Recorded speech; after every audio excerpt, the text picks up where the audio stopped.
Hey everyone, welcome back to my channel. As you can see down in the title below, you got it, I'm doing an honest review on Shambhala Music Festival. But wait, you guys are probably thinking, why is she doing a review when she didn't even go there?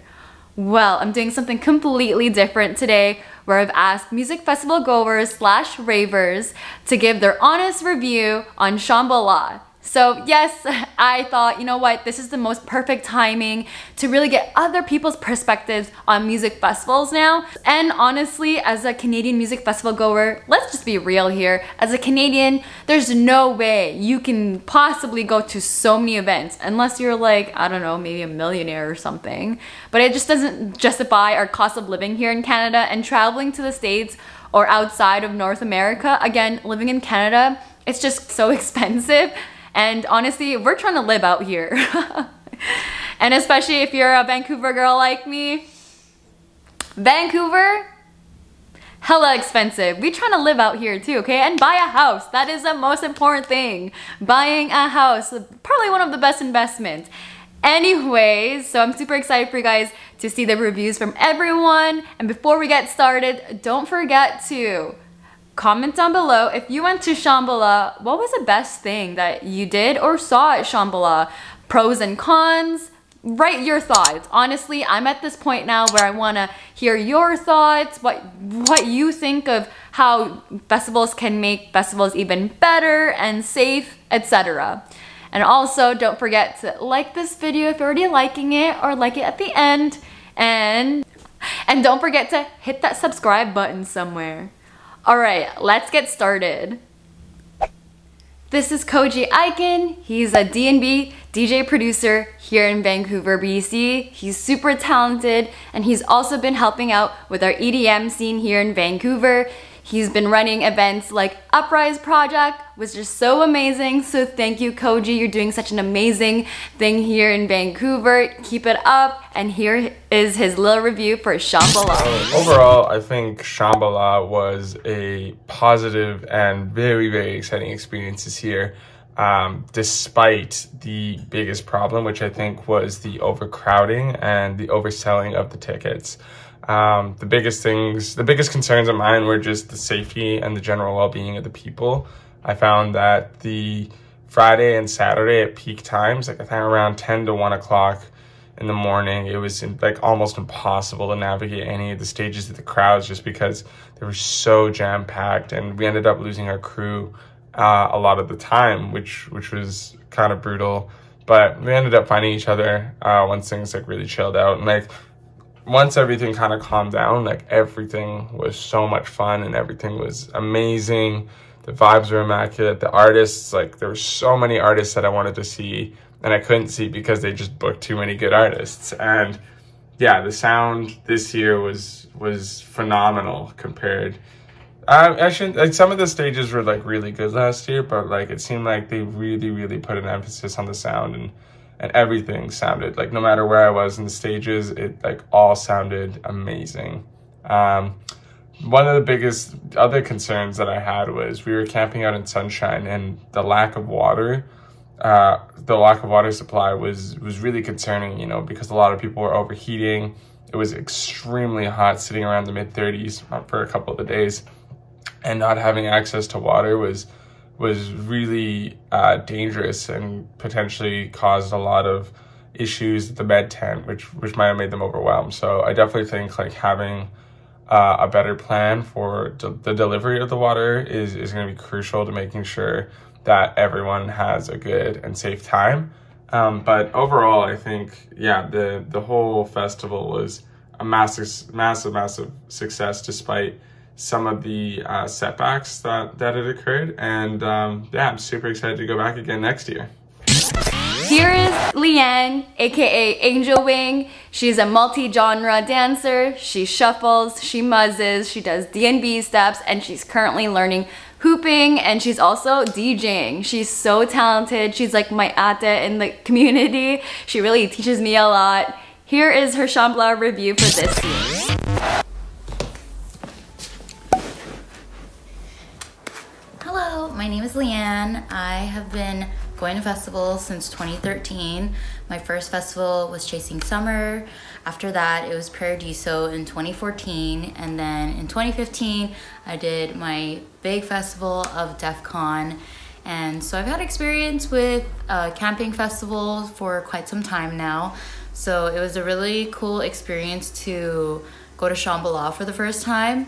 I really appreciated that I went with people that have been going to the festival for a while, because I'm not sure about you, but whenever I go to a new festival, it is really cool experiencing something new, but you're also experiencing everything for the first time, even like things that you don't really know, like all the tips and tricks or what to bring. So it was really nice to go with people that already had a spot for us.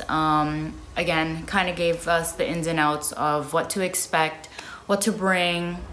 So that was also a really good way to make our Shambhala a lot more of a comfortable experience. The stages were beautiful. My favorite stages were Fractal and The Village. They have a really good variety of music. Originally, me and my partner Chris, we didn't really want to go to Shambhala because we're not really huge dubstep fans. But they do have a lot of house, a lot of techno, drum and bass, so they do have a different variety of music, which we really appreciated.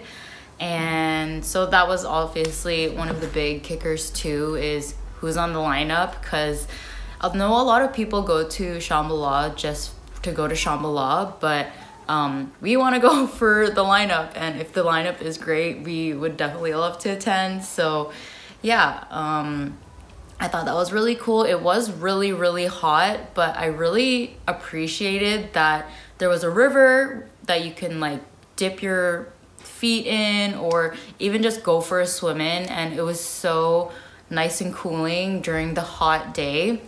And I just love how carefree it was. I felt like that was the most like natural, carefree festival where I didn't have to worry. There is no alcohol, which I honestly don't mind, because I feel like alcohol can sometimes, you know, make people a little crazy. Not crazy, but like, you know, sometimes a little out of hand. And sometimes when you are mixing alcohol with like other things, it kind of, well, for me, sometimes it's not a great experience. So I kind of actually did appreciate that. But it was a really good time. We had a little shuffle meetup, which was great. I actually wish we had more, because that would have been really nice to meet up with more people. It was a little bit more difficult meeting up people. One, because like, you know, we're partying, so sometimes we're not like always on our phone. They did have a TELUS tower up, but if you're not with TELUS, then maybe your signal might be a little spotty. But either way, I still had pretty decent signal.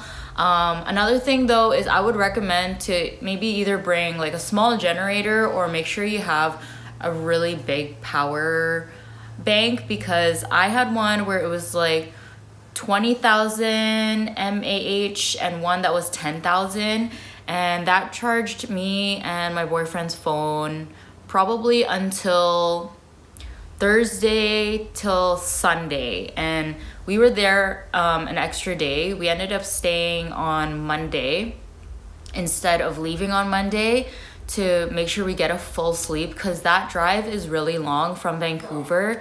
It's an 8 to 9 hour drive, and if you are going to be taking stops, then it could go from 9 to 10 hours. That drive already is so long from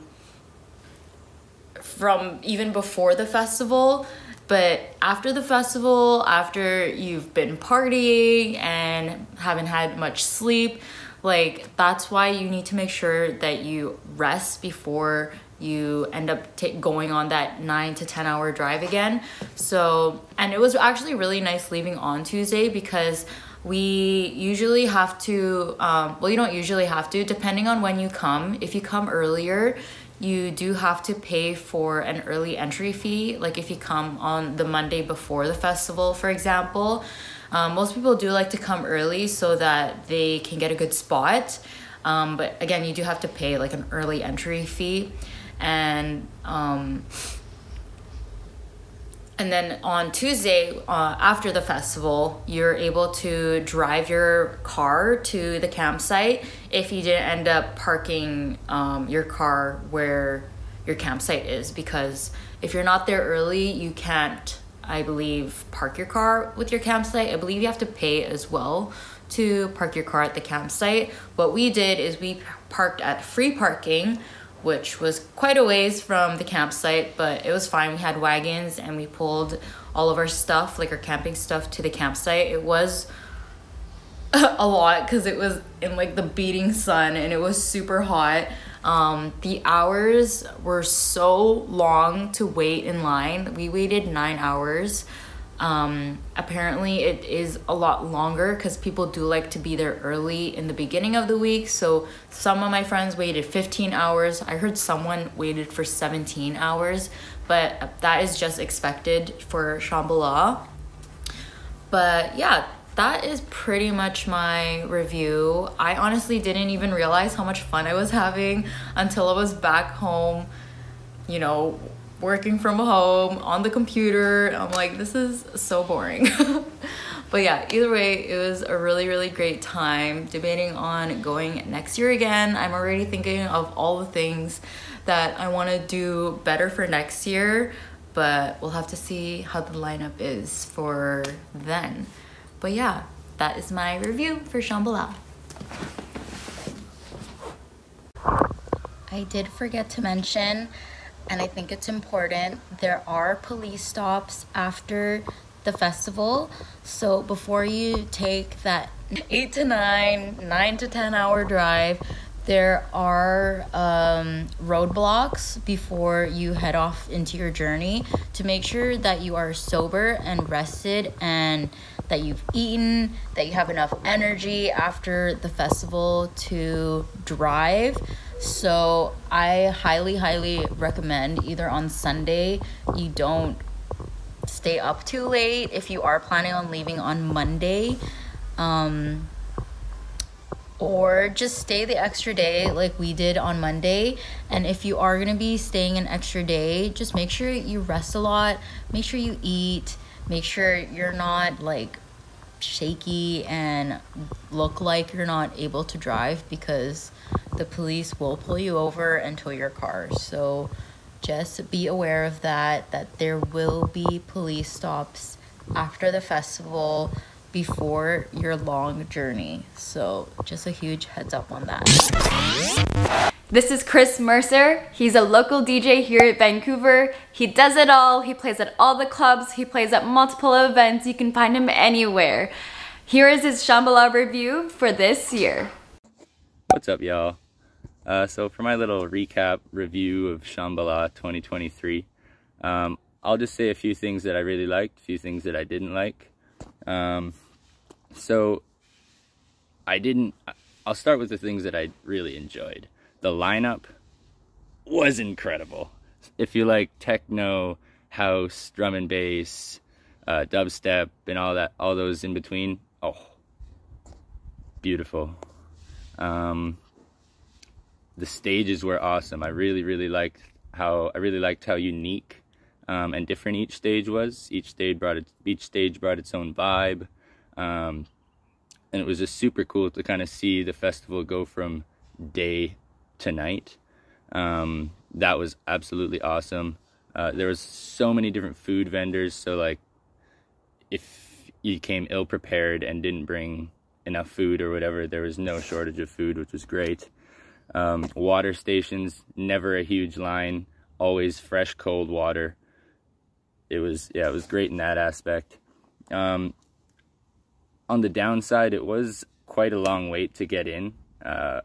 It took us about 9.5 hours in the lineup to get into the festival, which was longer than the drive. The drive was about 8 hours. So it was a bit of a journey to get in there, but it was all well worth it.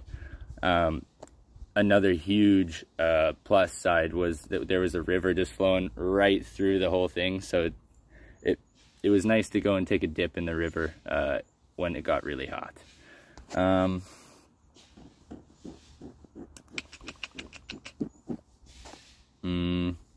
It also was so dusty, incredibly dusty. I didn't bring any sort of mask or bandana or pashmina or anything, so my nose was just covered in dirt. So that was that was interesting. But yeah, overall, I'd give the festival a thumbs up. Plot twist, I know I've changed. Sorry guys, I've been so busy just re-watching everyone's videos, just really focusing on myself and doing a lot of self-care. So yeah, it's been taking me a few days to really edit this video, but again, thank you again Koji, Leanne, and Chris for being on the channel today, and really important that there is actually a part 2 of this. My friend Zoa, she does a really good job going in detail from the beginning to end of her experience at Shambhala, and that's what I usually do in my reviews, so I would highly recommend you guys to watch part 2 of my Shambhala review. And I really hope you guys enjoyed my videos. If you guys really did, give this video a thumbs up. Comment down below what was your favorite moments at Shambhala, or what can be improved at Shams. And also don't forget to hit the subscribe button, and I'll see you guys next time. Peace.